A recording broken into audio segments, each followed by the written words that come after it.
ഏറ്റവും പ്രിയപ്പെട്ടാണ് നിങ്ങൾ ഒരുപാട് പൈസ കഷ്ടപ്പെട്ടൊക്കെ മകളെ ഉണ്ടാക്കിയില്ലേ, അതേപോലെ തന്നെയാണ് ഇനി വരുന്നൊരു മകള്. അപ്പം ആ കുട്ടിയോട് നമുക്കൊരു അടുപ്പമില്ല എന്ന് പറയണത്. പിന്നെ ഇവളെ കല്യാണം കഴിച്ച് ഒരു 10-60 അല്ല ഉരുപ്പടി ഞാൻ പലർക്കായിട്ട് കൊടുത്തിട്ടുണ്ട്. ഇവളെ നല്ലവണ്ണമൊക്കെ കല്യാണം കഴിച്ച് വിട്ടെങ്കിൽ ഒരു 10-75 ഉരുപ്പടി ആ കൊച്ചിന് കിട്ടും. ഞാൻ കൊടുത്തത് വേസ്റ്റായോ? അതിപ്പോൾ ഏത് കല്യാണവും ബന്ധങ്ങളൊക്കെ തകർന്നു പോകണില്ലേ? നിങ്ങളിപ്പോൾ ജാതകം നോക്കിയൊക്കെ കഴിച്ചു കൊടുത്താലും ഇഷ്ടംപോലെ കുടുംബം 12,000 ഡൈവോഴ്സ് ഉണ്ട്. എത്ര കാര്യങ്ങൾ. അപ്പൊ അതിലൊന്നും അർത്ഥമില്ല പ്രസന്ന, ഒരർത്ഥവുമില്ല. ജാതി പറയുന്നതിനകത്തോ മതം പറയുന്നതിനകത്തോ സൗന്ദര്യം പറയുന്നതിനകത്തോ പിന്നെ എന്താണ് സ്റ്റാറ്റസ്, എന്താണ് ആ വാക്കിന്റെ അർത്ഥം? അതിലൊന്നും യാതൊരു കാര്യമില്ല. പിന്നെ ഉപദ്രവിക്കുക എന്ന് പറയുന്നതിനകത്തത് ഇതിപ്പം അമ്മയാണോന്നൊന്നുമില്ല. ഒരു പെണ്ണിനെ ഉപദ്രവിക്കുക, കൊണ്ടുവന്ന് നിർത്തിയിട്ടെന്ന് പറയുന്നത് അതിന് പിന്നെ കഴിവുകേടിന്റെ ഒരു ഭാഗമാണ് വിഷ്ണു. അല്ലെങ്കിൽ പോലുള്ള ചില ആൾക്കാർ ചിന്തിച്ചിരിക്കുന്നത് ഒരു ഹീറോയിസത്തിന്റെ ഭാഗമാണെന്നാണ്. അതല്ല, അത് നിവൃത്തികേടുകൊണ്ട് ഒരു പക്ഷേ സഹിച്ചതായിരിക്കും. ഇങ്ങനെ വളരെ കടുംപിടുത്തം പിടിക്കുന്ന കുറച്ച് കാര്യപ്രാപ്തിയുള്ള ഒരു അമ്മയെ വിദഗ്ധമായിട്ട് അമ്മയുടെ കയ്യിൽ നിന്ന് എന്ത് വളരെ പ്ലാൻ ചെയ്ത് ആ മനുഷ്യനെ കല്യാണം കഴിക്കാൻ ആ പ്രായത്തിൽ അതിന് സാധിച്ചു എങ്കിൽ അവക്ക് നിവൃത്തികേടൊന്നുമില്ല. അവക്ക് താല്പര്യമില്ല, ഇവര് ഉപദ്രവകാരിയാണെന്ന് തോന്നിയാൽ ആ നിമിഷം പുറപ്പെട്ടു പോകാൻ അവക്കൊരു ധൈര്യം ആ സമയത്തുണ്ടാവും. അതിന് പ്രാപ്തിയുള്ള പെൺകുട്ടി തന്നെയാണ് ആ കുട്ടി. ആരുടെയും പ്രേരണ വേണ്ട. അപ്പൊ അയാൾ സ്നേഹിക്കുന്നുണ്ട്, നോക്കും എന്നുള്ളൊരു വിശ്വാസമാണ്. തീർച്ചയായിട്ടും. അല്ലാതെ ഒരു നിവൃത്തികേടിന്റെ എന്ത് ജോലി ചെയ്യുന്നു? ഓട്ടോ ഓടിക്കുന്നു. ഈ കുട്ടി പഠിച്ചില്ല എന്നുള്ളതിന്റെ ഒരു വിഷമാണ് വിഷ്ണു മെയിനായിട്ട് അവർക്കുള്ളത്. ഒരുപാട് നിങ്ങൾ മുഖാന്തരം പഠിച്ചില്ല എന്നാണ് അവർ വിഷ്ണു ഒരു കാര്യം കൂടെ മനസ്സിലാക്കുക. ഈ അമ്മ ഇവിടെ നിന്ന് പറഞ്ഞ് നിങ്ങൾക്കെതിരെ പറഞ്ഞതൊക്കെ ഒരു അമ്മയുടെ വിഷമമാണെന്ന് നിങ്ങൾ മനസ്സിലാക്കുക. താലോലിച്ച് വളർത്തിയ മകള്, ഒറ്റ മകള്, ആ പഠിപ്പിക്കാൻ വിട്ട് വലിയ പ്രതീക്ഷയോടെ ആ മകളെ വിട്ടു. ആ മകളെ അമ്മയെ പുറം തള്ളിക്കൊണ്ട് നിങ്ങളോടൊപ്പം വന്നതിന്റെ ആ ഒരു വിഷമമാണ് ഇവിടെ പ്രകടിപ്പിച്ചത്. അതൊരു വിഷ്ണുവിനോട് ഒരു വൈരാഗ്യമായിട്ടല്ല അവര് അത് പ്രകടിപ്പിച്ചത്, അവരുടെ വിഷമമാണ്. എനിക്ക് അവളോടാ വൈരാഗ്യം. നമ്മുടെ മക്കളെ നല്ലതാണെങ്കിൽ എനിക്ക് കണ്ണീര് കുടിക്കേണ്ട കാര്യമുണ്ടോ? നമ്മുടെ മക്കളെ കൊല്ലാഞ്ഞാണ് ഞാൻ കണ്ണീര് കുടിക്കേണ്ടി വന്നേ. എന്റെ കുടുംബം തകർന്നില്ലേ? എന്റെ പ്രതീക്ഷകൾ തകർന്നു. ശരിയാണ്, എന്റെ പ്രതീക്ഷ. ഇനി ഞാൻ അതിനുശേഷം ഞാനൊരു കല്യാണത്തിന് പോയിട്ടില്ല. ആൾക്കാര് അറിഞ്ഞോണ്ട് മോളെന്തോ പഠിക്കുന്നു, അപ്പൊ ഒരു തള്ളക്കുണ്ടാവുന്ന വേദന. ഒന്നിന്റെ കൂടെ ഒന്നുണ്ടെങ്കിൽ മറ്റൊന്നിന്റെ കാര്യം പറഞ്ഞൂടെ? 7 മാസം രണ്ടാമത്തേന് ഞാൻ കഷ്ടപ്പെട്ട് അത് കിട്ടിയിരുന്നെങ്കിൽ എനിക്ക് ഇത്ര ദുഃഖം ഉണ്ടായിരുന്നോ? എത്ര മക്കളുണ്ടെങ്കിലും ആ കൂട്ടത്തിൽ ഒരെണ്ണത്തിന്റെ ഒരു കുഴപ്പം പറ്റിയ ദുഃഖം ഒന്നെങ്കിലും ഇല്ലേ സാറേ? ഒന്നെങ്കിലും ഇല്ലേ? ശരിയാണ്. ഇപ്പൊ പറയുന്ന ഒരു കാര്യം കേക്ക്, സംഭവിക്കാനുള്ളത് സംഭവിച്ചു. നിങ്ങൾ വളരെ പ്ലാൻ ചെയ്ത് നല്ല വിദ്യാഭ്യാസവും നിങ്ങൾ ഉദ്ദേശിക്കുന്ന സ്റ്റാറ്റസും നിങ്ങൾ ഉദ്ദേശിക്കുന്ന ജാതിയും ഒക്കെ നടത്തി ഒരുത്തനെ കല്യാണം കഴിച്ച് കൊടുത്തയച്ചിട്ട് അവൻ അവളെ ഉപദ്രവിക്കുകയും ഒക്കെ ചെയ്യുന്ന ഒരുത്തനാണെങ്കിൽ നിങ്ങൾ എന്ത് ചെയ്തേനെ? അന്നേരം നമ്മള് രണ്ടു കൂട്ടരോട് സഹകരിച്ചൊരു പോൻവഴി. ഇപ്പൊ അവൾ എന്ത് പോംവഴി നിരന്തരം ഉപദ്രവിക്കുന്ന ഒരുത്തനാണ് അവൻ ഒരു സാഡിസ്റ്റ് ആണെങ്കിൽ നിങ്ങൾ എന്ത് ചെയ്യാൻ? എന്താണ് പോംവഴി? പെണ്ണിനെ പിടിച്ച് വീട്ടിൽ കൊണ്ടുവന്ന് നിർത്തും. ഞാൻ വേറെ തന്നെ കെട്ടിച്ചു കൊടുക്കട്ടോ, നിങ്ങൾ വീമ്പിളക്കമായിരിക്കും. അതേ പറ്റൂ. ഇപ്പൊ എന്തായാലും ആ കുട്ടി അവര് തങ്ങളെ സ്നേഹിച്ചു. സാറേ, ഇവിടെയും പ്രശ്നമുണ്ട്. പക്ഷെ ഇവക്ക് പറയാൻ പറ്റത്തില്ല. ഇവക്ക് പറയാൻ പറ്റത്തില്ല. അവക്ക് പറയാൻ ഒക്കുന്ന കാലത്ത് പറയട്ടെ, പക്ഷെ അതുവരെ നിങ്ങൾ പറയണ്ട. അവളെ പറയൂ, നമ്മുടെ മക്കള് നല്ല പെറ്റകളെ ഇത്തരം കണ്ണീര് കുടിക്കേണ്ട കാര്യമില്ല. പക്ഷെ ഒരു കാര്യമുണ്ട് പ്രസന്ന, പക്ഷെ ഇവിടെ പിന്നിൽ ഒരുപാട് കൂട്ടുകാരുണ്ട് ഇവക്ക്. അതൊക്കെ പോട്ടെ. ഇപ്പോ ആ കുട്ടി നിങ്ങളോട് പിന്നെ വീട്ടിൽ വരാനും നിങ്ങളുമായിട്ട് സഹകരിക്കാനും സ്നേഹിക്കാനും ഒക്കെ തയ്യാറാണ്. പക്ഷെ നിങ്ങൾ അവളുടെ കുട്ടിയെ നിങ്ങൾ അവന്റെ കുട്ടിയായിട്ട് മാത്രം കാണുന്ന ഒരു പ്രവണത അത് ശരിയല്ല. ആരാർക്ക് എപ്പോ ഉതവുമെന്ന് ആർക്കും പറയാനൊക്കത്തില്ല പ്രസന്ന. അതൊക്കെ ഈശ്വരന്റെ കയ്യിലാണ്, മനസ്സിലായില്ലേ? അതുകൊണ്ട് കുഞ്ഞുങ്ങളിൽ അത്തരം സംഗതികളൊന്നും നിങ്ങൾ കാണിക്കാൻ പാടില്ല. നിങ്ങളുടെ മകളുടെ കുഞ്ഞ്, നിങ്ങളുടെ മകളോട് സ്നേഹമുണ്ട് എന്നുള്ളത് കൊണ്ടാണല്ലോ പരാതിപ്പെട്ട് നിങ്ങൾ ഇവിടെ വന്നത്. അല്ലാതെ അവളുടെ ഇന്ന് സ്വത്ത് പിടിച്ചു വാങ്ങിച്ചാലൊന്നും അല്ല. നിങ്ങൾ പറഞ്ഞു അവളുമായിട്ട് സഹകരിക്കണം. അങ്ങനെ സ്നേഹമുള്ളവളാണെങ്കിലേ സാറേ, ഈ 5 വർഷമായി. അല്ലെങ്കിൽ ഞാൻ എന്റെ കുഞ്ഞിനെ കൊണ്ട് ചെല്ലട്ടെ, അമ്മയുടെ പ്രതികരണം എന്തുവാ എന്ന് വിചാരിച്ചു ഒരു തിരുവോണത്തിനോട് വരാഞ്ഞെന്ത്? വരാത്ത നിങ്ങൾ ഈ പറഞ്ഞതുപോലെ കേസും കോടതിയും കഴിഞ്ഞിട്ട് സമയമില്ലായിരുന്നു. അനിയത്തിനെ വിളിച്ചിട്ടുണ്ടായിരുന്നു കുഞ്ഞമ്മ. അവരുടെ പേര് കിടക്കോ, അവരുടെ വസ്തുവിനകത്ത് കയറി പോരുതെന്ന് പറഞ്ഞിട്ടുണ്ട്. ഞങ്ങളുടെ വീടും വസ്തുവും കുഞ്ഞമ്മയുടെ പേർക്ക് എഴുതി കൊടുത്തിട്ട് ഞാൻ വരുമെന്ന് പറഞ്ഞപ്പം പറഞ്ഞു ഞാൻ എന്റെ പേര് കിടക്കോ, ഇതിനകത്ത് കയറരുതെന്ന് പറഞ്ഞിട്ടുണ്ട്. പിന്നെ അമ്മയുടെ അനിയത്തി. അതെന്തുവാ സാറേ, ഞാൻ വനിതാ സെല്ലിൽ കേസ് കൊടുത്തത് എന്തിനാണെന്നറിയാമോ? ഒരു കൊച്ചെന്ന് പറയുന്ന ഒരു മെമ്പർ എന്നെ വിളിച്ചിട്ട് പറഞ്ഞ്, ഞാനൊരു മെമ്പറാണ്, എനിക്ക് എന്നും നിങ്ങളുടെ മോള് പൊറുക്കുന്നെന്നും പറഞ്ഞ് എനിക്ക് മധ്യസ്ഥയ്ക്ക് പോകാൻ പറ്റത്തില്ല. ഇപ്പം കേട്ടോണ്ടിരിക്കുക സാർ പറഞ്ഞിട്ട് ഞാൻ ചോദിച്ചു, എന്തോ സാർ അവിടെ എന്നും അടി ഇടി ഉപദ്രവ, ഒരു പഞ്ചായത്ത് മെമ്പർ ഒരു വീട്ടിൽ മാത്രം നിൽക്കാൻ പറ്റത്തില്ല, അതുകൊണ്ട് നിങ്ങൾ ആ കൊച്ചിനെ വിളിച്ച് സഹകരിപ്പിച്ച് എന്താണ് ചെയ്യുന്നത്, അവനാൾ ശരിയല്ല എന്ന് ഇവർ വിളിച്ച് പറഞ്ഞു. അപ്പം ഞാൻ ഓർത്തപ്പോൾ അവിടെ അടിയും പിടിയും പ്രശ്നമായി പഞ്ചായത്ത് മെമ്പറൊക്കെ ആയപ്പോൾ ഇവള് കൊണ്ടുവന്ന് കേസ് കൊടുക്കുന്നതിൻ്റെ പറയുന്നത് മകളുടെ പുറവിന് ഞാൻ നടക്കണമല്ലേ. അപ്പോഴും ഞാൻ കൊല്ലത്ത് വനിതാ സെല്ലിൽ കൊണ്ടുവന്നൊരു കേസ് കൊടുത്ത്, സംഭവം സത്യം. അപ്പോഴ് വനിതാ സെല്ലിൽ കൊണ്ടുവന്ന് കേസ് കൊടുത്തപ്പോൾ ഇവളെ അവിടെ വിളിപ്പിച്ച് ഇങ്ങനെ ചോദിച്ചപ്പോൾ ഇതാരാ ഹസ്ബൻഡ്, ഇതായിരുന്നു ഇഷ്ടപ്പെട്ട ബന്ധം? ആയിരുന്നു. അങ്ങനെ ഒരുപാട് വഴക്ക് പറഞ്ഞു. അന്നേരം ഇവള് പറഞ്ഞ് വസ്തു തന്നില്ലെങ്കിൽ ഞാൻ കഥ ചവിട്ടി പൊളിച്ച് കയറി താമസിക്കുമെന്ന്. അന്നേരം അവർ പറഞ്ഞ് അങ്ങനെയുള്ള സ്ഥലമല്ല ഇത്, അങ്ങനെ ചവിട്ടി പൊളിക്കാൻ നിന്റെ ഇഷ്ടത്തിന് ഇറങ്ങിപ്പോയിട്ട് ചവിട്ടി പൊളിച്ചൊന്നും താമസിക്കാൻ പറ്റത്തില്ല, നിനക്ക് മുതൽ വേണമെങ്കിൽ കോടതി മുഖേന പോകാൻ പറഞ്ഞു. ഒരു തള്ള ഒറ്റയ്ക്ക് താമസിക്കുന്നിടത്ത് ചവിട്ടി പൊളിക്കാൻ നിനക്ക് ഇഷ്ടപ്പെട്ട ചെറുക്കൻ്റെ കൂടെ പോയില്ല, അന്ന് മുതൽ വേണ്ടാന്ന് എഴുതി വെച്ചേക്കോ. അങ്ങനെ ആ മെമ്പറെ വിളിച്ചിട്ട് പറഞ്ഞു ഒരു 5 സെന്റ് സ്ഥലം കൊടുക്കണം. ഞാൻ പറഞ്ഞു 5 അല്ല മൊത്തം കൊടുക്കാം, 5 അല്ല മൊത്തം. അവള് ഒരു അമ്മയെന്നൊരു സ്നേഹം കാണിക്കട്ടെ. അവള് വിളിക്കുമ്പോൾ ഞാൻ ചീത്ത വിളിക്കാം. അവൾ ആരുടെയെങ്കിലും ഫോണിൽ നിന്ന് അവനില്ലാത്ത അമ്മ ഞാൻ ഇത് ഇവനുള്ളപ്പോഴേ വിളിക്കാൻ പറ്റൂ, ഇവന്റെ ഫോണിൽ നിന്ന് വിളിക്കാൻ പറ്റൂ, സ്പീക്കർ ഓൺ ആക്കിയിട്ട് വിളിക്കാൻ പറ്റൂ.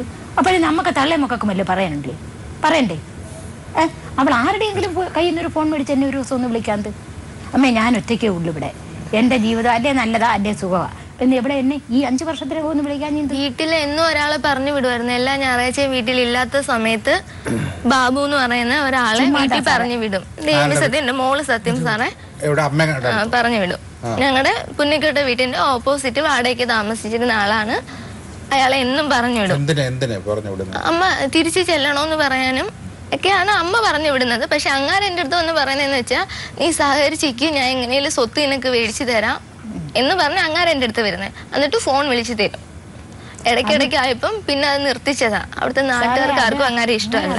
ആ നാട്ടിൽ ചില പ്രശ്നങ്ങളൊക്കെ ഉണ്ടാക്കിയ ആളായോണ്ട് മേലെ അവർക്ക് ഏറ്റരുതെന്ന് പറഞ്ഞു. അവരുടെ വീട്ടിൽ പോകുമ്പോ ഇതിലെ കയറി അല്ല അമ്മ പറഞ്ഞു വിടുന്നേ. വീട്ടിൽ പോകുമ്പോൾ കയറ്റി വിടുന്നതാണെങ്കിൽ പിന്നെ എന്തിനാ ഫോൺ വിളിപ്പിക്കുന്നത്? എന്താ നമ്മൾ പറഞ്ഞു നിർത്തേണ്ടത്? നടക്കാവുന്ന കാര്യങ്ങൾ എന്തെങ്കിലും പറയും. എനിക്ക് ഒന്നും പറയാനില്ല. ഇവനെ ഞാൻ സഹകരിപ്പിക്കത്തില്ല. അതെന്റെ വരാതിരിക്കോ പോയി അത് അവിടെ ഇഷ്ടം പോലെ. വേണ്ട. മകളുടെ കാര്യത്തിൽ എന്താണ് അവള് വരികയോ വരാതിരിക്കുകയോ അത് അവിടെ ഇഷ്ടം പോലെ. പക്ഷെ ഇവൻ എന്റെ മരണം വരെ അത് കണക്ക് ഇവൻ രാത്രി എന്റെ ഫോൺ വിളിക്കാൻ പറ്റത്തില്ല. ഇവൻ പല ഫോണിൽ നിന്ന് തന്നെ വിളിക്കും. എനിക്ക് ഭർത്താവില്ല, ഒന്നും വിളിക്കാൻ പറ്റത്തില്ല. ഞാൻ ഇവനെ ഒട്ട് കണ്ടിട്ടില്ല. ഞാൻ അവനെ ഇവനെ ഓട്ടോ സ്റ്റാൻഡിൽ ചീത്ത വിളിച്ചെന്ന് വീട്ടിൽ ഞാൻ പോയിട്ട് എനിക്ക് ഇവന്റെ ഒരു കാര്യവും അറിയണ്ട. ഞാൻ ഇവനെ ഒന്നും പറയുന്നില്ല. ഇവൻ എന്നെ ഒന്നും ഇവൻ പറഞ്ഞിട്ടുണ്ട്, ഞാൻ അത് അംഗീകരിക്കുന്നതുമില്ല. ബന്ധമില്ല. എനിക്ക് ഇവനെ അംഗീകരിക്കാൻ പറ്റത്തില്ല. അവള് വരിക പോയാ അത് എനിക്ക് അറിയണ്ട. അത് ചിലപ്പോ ഇത്രയും നാൾ വന്നില്ല, വരാം. ഇഷ്ടമില്ലെങ്കിൽ വരണ്ട. ഞാൻ വന്നെന്ന് പറഞ്ഞാൽ എന്റെ ഇഷ്ടമുണ്ട്. ഞാൻ ചെന്നാ കേട്ടു പുറം ലോകമാണ്. ഞാൻ ചോദിക്കട്ടെ, ഞാനിപ്പം 10 ദിവസം വയ്യാതെ നടക്കുന്നത്, എത്ര സഹോദരങ്ങളുണ്ടെന്ന് പറഞ്ഞാലും എന്നെ നോക്കത്തില്ല. നോക്കത്തില്ല. അവള് വന്ന് നോക്ക്, ചത്ത് കഴിയുമ്പോ മുതലാന്നും പറഞ്ഞു വന്നാ ആരെങ്കിലും കൊടുക്കുവോ? എന്റെ കൊച്ചിനെ കൊണ്ട് ചെന്നാ കേട്ടോന്ന് ചോദിച്ചേ. എന്നാ വരണ്ടേന്ന് പറയും. എന്നാ ഒരു ദിവസം പറയോ അന്ന് വരാന്നാ പറയണേ. അങ്ങനെ അവരുടെ വരിക പോയ. പക്ഷെ ഒരു കാര്യമുണ്ട്, നമ്മുടെ വീട്ടിൽ വരിക കേട്ടണം എന്നുള്ളതല്ല. കുഞ്ഞിനെയും നിങ്ങൾ അംഗീകരിക്കാൻ തയ്യാറാണ്. അന്ന് രാത്രി ഉറങ്ങുകയല്ല, രാത്രി ഇരുട്ടുന്നതിന് മുമ്പ് 9:30 മുമ്പ് 9:25 പൊക്കണം. അതിന്റെ ഈ പ്രശ്നം പറയുന്നത് അതൊന്നും അല്ല സാറേ. സാറ് ശരി പോട്ടെ, 9 വേണ്ട, 9 മണിക്ക് മുമ്പ് നിങ്ങൾ പൊയ്ക്കോ. കൊച്ചിനെ കൊണ്ടുവരിക, ആഹാരം കഴിക്കുക, അമ്മയുടെ കാര്യങ്ങൾ അന്വേഷിക്കുക, പോവുക. എന്നും വരണ്ട. നമുക്കൊരു വയ്യാതെ ഇത്രയും നാള് എന്നും വന്ന പ്രശ്നമുണ്ടോ? എന്ന് അവർക്ക് വരാൻ സമയമില്ലല്ലോ. അവർക്ക് മലക്കറി വെളിയത്ത് സമയം ഉണ്ടെങ്കിൽ പ്രശ്നമുണ്ടോ? ഒരുപാട് സ്നേഹമുള്ള ഉണ്ടായാലും ഞാനൊരു കടയിൽ തയ്ക്കാൻ പോവുക, ഞാനില്ലാത്തപ്പോ ശരി, തയ്യക്കട ഇല്ലാത്തപ്പോഴേ പോകാം. അവളിങ്ങനെ പോയാൽ കൊടുക്കാൻ പറ്റത്തില്ല.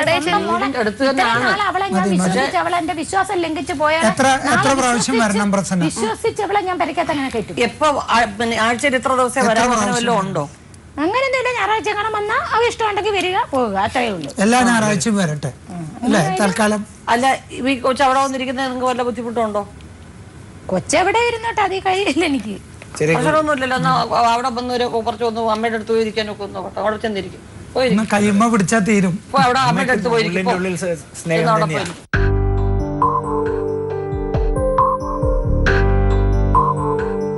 ഈ ലോകത്ത് ഏതൊക്കെ ബന്ധങ്ങളുണ്ടെങ്കിലും അമ്മയോളം വലുതായിട്ടൊരു ബന്ധം ഉണ്ടാവൂ? അമ്പലം പോലും അമ്മയിൽ കവിഞ്ഞതല്ലല്ലോ, ആണോ? നിങ്ങൾ കുറച്ചൊന്നൊരു ഒരു അമ്മയെന്ന് പറയുന്നതിന്റെ ഭാവം കരുണയും കൂടെയാണ്, ഭാഷ മാത്രമല്ല. 5-6 പവന്റെ താലിമാലയിട്ടോട് നടക്കേണ്ടത് അവളല്ലേ സാറേ? 10 രൂപയുടെ മാല നിങ്ങള് പിന്നെ ഇപ്പൊ വാങ്ങിച്ചിട്ട് കൊടുത്താൽ എന്താ കുഴപ്പം? കൊടുക്കണം. ആദ്യം മനസ്സമാനം ഉണ്ടാവും. അല്ല, കൊടുക്കണം. നിങ്ങൾ കൊടുക്കണം.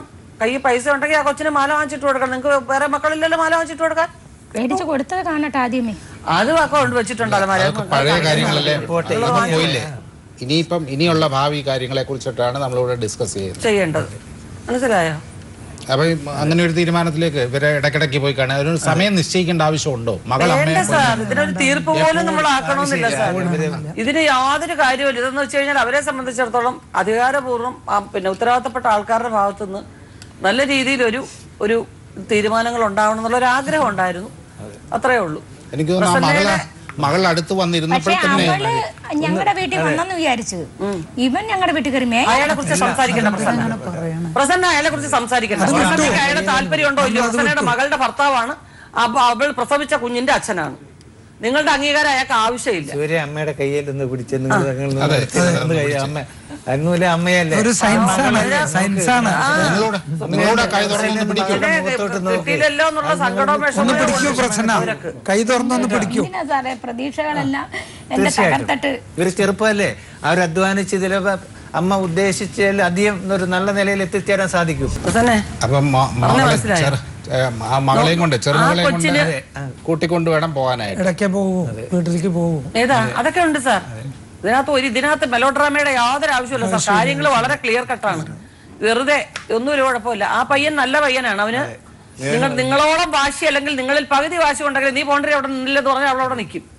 അപ്പൊ അവന്റെ മനസ്സിലൊരു നന്മയുണ്ടോ? നിങ്ങൾ കുറച്ച് കഴിഞ്ഞാൽ നിങ്ങൾ മനസ്സിലാക്കാൻ അവസരം ദൈവം നിങ്ങൾക്ക് തരും. കുറച്ച് കഴിയുമ്പോൾ പ്രസന്നയ്ക്ക് മനസ്സിലാകും. കാരണം പ്രസന്നയുടെ മനസ്സിൽ അങ്ങേയറ്റം ദുഃഖം. നിങ്ങളുടെ അച്ഛൻ ഉണ്ടായിരുന്നെങ്കിൽ ഇത്ര ഉണ്ടാവത്തില്ല.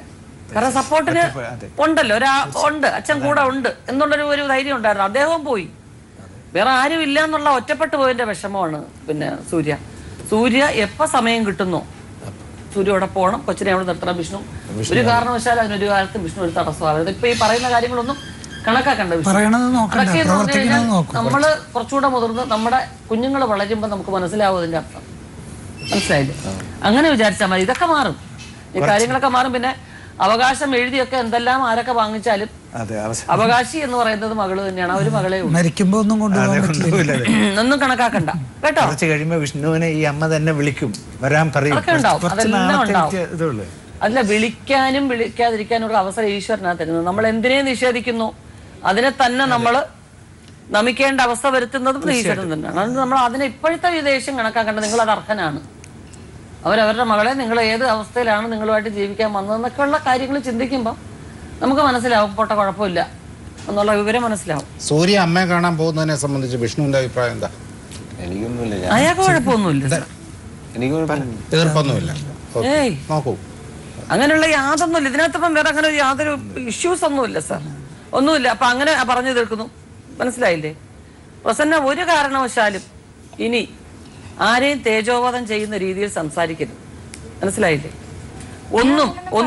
പിന്നെ സമ്പത്തുണ്ടാവുന്നതും ഇല്ലാത്തതും ഒന്നും നമ്മുടെ കയ്യിലല്ല പ്രസന്ന. നമ്മൾ ഉന്നത കുലജാതി ജനിച്ചത് നമ്മുടെ അന്തസ്സല്ല. ഇതെല്ലാം മേളിലൊരുത്തം തീരുമാനിച്ച് നിശ്ചയിച്ചതാണ്. ഇതൊന്നും വേണ്ട സാറേ, ഇതെല്ലാം ഇവക്ക് എന്നോട് പറഞ്ഞുകൂടായിരുന്നോ? അത് ന്യായം. എന്നിട്ട് ഞാൻ പറഞ്ഞു പൂയപ്പള്ളി വരുമ്പോ ഞാൻ പറഞ്ഞു, നീ പഠിച്ചിട്ട് പൊയ്ക്കോ. അതെല്ലാം കഴിഞ്ഞു. അന്ന് ആ കുഞ്ഞിന്റെ പ്രായത്തിനനുസരിച്ചുള്ള പക്വതയെ അതിനുള്ളൂ. അതുകൊണ്ട് അതിന്റെ ഭയവും കാര്യങ്ങളും വെച്ച് അത് ചെയ്തു. ഇനിയുള്ള കാര്യമാണ് നമ്മൾ നോക്കേണ്ടത്. അന്ന് ചെയ്തുകൂടായിരുന്നോ വന്നുകൂടായിരുന്നോ എന്നൊന്ന് ചോദിച്ചിട്ട് കാര്യമില്ലല്ലോ പ്രസന്ന. ഇനി അങ്ങോട്ടെന്ന് പറയുന്നത് മാക്സിമം നിങ്ങൾ സ്നേഹമായിട്ട് തന്നെ കഴിയാൻ നോക്കുക. ഒരിക്കലും വെറുപ്പിക്കുന്ന രീതിയിലോ ആ പയ്യനെ തരം താഴ്ത്തുന്ന രീതിയിലോ ഒന്നും പറയേണ്ട കാര്യമില്ല. ആരും ആരേക്കാൾ ഒന്നും മെച്ചപ്പെട്ടതല്ല. എല്ലാ ജോലിക്കും എല്ലാ ആൾക്കാരിലും ഒരു മേന്മ ദൈവം കണ്ടുവച്ചിട്ടുണ്ട്. നമ്മളത് കാണാൻ കഴിയണം. ഇതിന്റെ ആവശ്യമില്ലായിരുന്നില്ല സാറേ. ഇവള് പോയിട്ട് 5 വർഷമായില്ലയോ? ഇവിടെ വരേണ്ട കാര്യമില്ലല്ലോ. ഇല്ല, അതിപ്പോ നമ്മുടെ കയ്യിലും അതൊക്കെ നമ്മുടെ കയ്യിലൊക്കെ ഉള്ള കുറ്റങ്ങൾ ഉണ്ടായിരുന്നു എന്ന് വിചാരിച്ചാൽ മതി. നിങ്ങളുടെ മകളല്ലേ, ഇത്രയും പ്രായം ഉണ്ടായിട്ട് നിങ്ങൾക്ക് അതിനെ പക്വതയോടെ കാണാൻ വിളിച്ചിട്ട് പറഞ്ഞൊരു ഫോൺ മേടിച്ചു കൊടുക്കാൻ ഇവക്ക്. പോട്ടെ, സാരമില്ല. അതിന്റെ കുറ്റങ്ങളൊന്നും കേൾക്കണ്ട. ഇതിപ്പോ നമ്മൾ വളരെ സന്തോഷമായിട്ട് ഇത് ചെയ്തിരിക്കുന്നു. മോളെ, അമ്മ എന്തെങ്കിലും പറഞ്ഞാലും പറഞ്ഞില്ലെങ്കിലും അത് നമ്മൾ അതിനെ ഒരു എന്താ പറയുന്നത് മുഖവിലേക്ക് എടുക്കാതെ വിട്ടേക്ക്. അന്ന് അത് ചെയ്തുകൂടായിരുന്നു, ഇന്ന് ഇങ്ങനെ ചെയ്തു, ഒന്നും പറയണ്ട. നിന്നെയും നിന്റെ മോളെയും സ്നേഹത്തോടു കൂടി അവർ നോക്കും. അവർക്ക് അതിലൊരു മനസ്സുണ്ട്. അവരുടെ വിഷമങ്ങൾ ഇങ്ങനെ പറഞ്ഞു തീർക്കുന്നതേ ഉള്ളൂ. പിന്നെ ഇനി ഈ കല്യാണവും ഈ ബന്ധവും ഇതൊന്നും മാച്ച് കളയാൻ പറ്റത്തില്ല. ജനനവും മരണവും വിവാഹവും ഒക്കെ നിയോഗം തന്നെ. ഇനി അത് മായ്ക്കാനേ സാധിക്കത്തില്ല. വിഷ്ണുവിന് പ്രത്യേകിച്ച് വല്ലതും പറയാനുണ്ടോ? ഒന്നുമില്ലല്ലോ. അപ്പൊ ആ കുട്ടിയെ ഉപദ്രവിക്കരുത്. ഇതുവരെ അതൊരു കുറ്റമാണെന്ന് വിഷ്ണുവിനെ ബോധ്യപ്പെട്ടിട്ടില്ലായിരുന്നു. ഇനിയെങ്കിലും മനസ്സിലായോ? ഇപ്പൊ സ്നേഹം കൊണ്ട് അങ്ങോട്ടും ഇങ്ങോട്ടും വഴക്കണ്ട ഒരു അടി കൊടുത്തു എന്നൊക്കെ പറയുന്നതല്ല നമ്മൾ കണക്കിപ്പെടുത്തി പറയുന്നത്. പക്ഷെ അതൊരു പീഡനമായിട്ടോ മാനസികമായിട്ടും ശാരീരികമായിട്ടും നിങ്ങളെ വിശ്വസിച്ച് വന്നൊരു പെൺകുഞ്ഞിനെ നിങ്ങൾ ഉപദ്രവിക്കരുത്. അത് നിങ്ങൾ സ്പെഷ്യലായിട്ട് കൺസിഡർ ചെയ്യേണ്ട കാര്യമാണ്. പ്രത്യേകിച്ച് നിങ്ങളെ ആശ്രയിച്ചും വിശ്വസിച്ചും സ്നേഹിച്ചും ഇറങ്ങി വന്ന അവര് അതുകൊണ്ട് അത് ശ്രദ്ധിക്കണം കേട്ടോ. അപ്പൊ അങ്ങനെ തീർക്കാം സാർ, വേറെ പ്രത്യേകിച്ചൊന്നുമില്ല. അപ്പൊ അങ്ങനെ കൺക്ലൂഡ് ചെയ്യണം കേട്ടോ മോളെ. ഓക്കെ. ഈ ലോകത്ത് എത്ര വലിയ തെറ്റ് ചെയ്താലും പൊറുക്കാനുള്ള ഏക കോടതിയാണ് അമ്മ എന്നാണ് നമ്മൾ കേട്ടിട്ടുള്ളത്. ഇവിടെ പരാതിക്കാരിയായിട്ട് വന്ന പ്രസന്ന ആ പരാതികളിൽ ഇപ്പോഴും ഉറച്ചു തന്നെ നിന്നാലും തൻ്റെ മകള് അവളോടുള്ള സ്നേഹം അത് നിഷേധിക്കുന്നേയില്ല. ഇപ്പോൾ അവരെ ഒന്നിച്ച് ഒരു സീറ്റിലിരുന്ന് കുടുംബവിശേഷങ്ങൾ പറഞ്ഞു തുടങ്ങി. തീർച്ചയായിട്ടും വിഷ്ണുവിന് അതിലൊന്നും എതിർപ്പില്ല. താനൊരു തെറ്റ് ചെയ്തുള്ള കുറ്റബോധം അയാൾക്കില്ല. അയാളുടെ ഭാഗത്ത് നിന്ന് എന്ത് വീഴ്ച വന്നിട്ടുണ്ടെങ്കിലും അതിന് ക്രമേണ ആ തെറ്റ് തിരുത്താൻ അയാൾ തയ്യാറുമാണ്. എനിക്ക് തോന്നുന്നു ഇതൊരു വലിയ ഇഷ്യൂ അല്ല. തീർച്ചയായിട്ടും സകുടുംബം അവരൊരുമിച്ച് തന്നെ കഴിയും ഇനിയുള്ള കാലം. അതിനുവേണ്ടി ഞങ്ങൾ പാനലടക്കം ഞങ്ങളെല്ലാവരും ആശംസിക്കുന്നു, പ്രാർത്ഥിക്കുന്നു. വീണ്ടും കാണാൻ ജീവിതം സാക്ഷിയിലൂടെ. നമസ്കാരം.